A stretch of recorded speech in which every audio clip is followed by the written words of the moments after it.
אל האור הבהיר. האם אני ביערות וילנה או בכלא בקהיר? אולי בכלל בחולות הנגב אני שוכב מת. אבא קובנר שואל את עצמו וממצמץ. כאב חד בגרון, פתאום הוא נזכר, לא כדור גרמני, ערבי או אנגלי השכיב אותו כאן בבית חולים באמריקה, המתמחה בסרטן, סלון קטרינג ממוריאל הוספיטל. סלון קטרינג, סלון קטרינג, סלון קטרינג. מיתרי קולו נחרטו בלילה והוא עכשיו אילם, והמורפיום מערבב לו בראש סיפור חיים שלם. לילות עם הפרטיזנים וקבוצת הנקמה שניסתה להרעיל אלפי גרמנים אחרי המלחמה.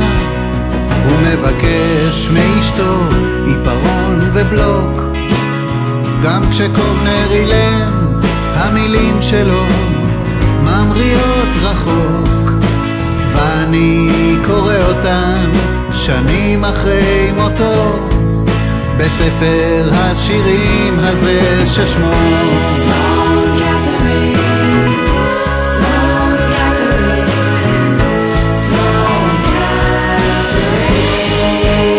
קר בלילה בליטא, אז עשינו הרבה אהבה, ולבנות שלנו יצא שם טוב בסביבה. פרטיזנים רוסים באו רצו את הבנות, כך קרה שנלחמנו שתי מלחמות.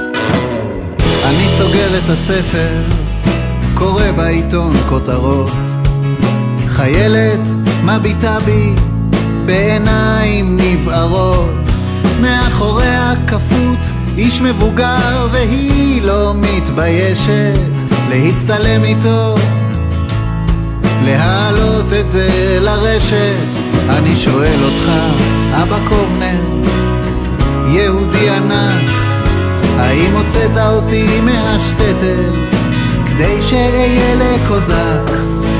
אין לי תשובה ואני אילם כמו שהיית כשהתעוררת בסלון קטרינג,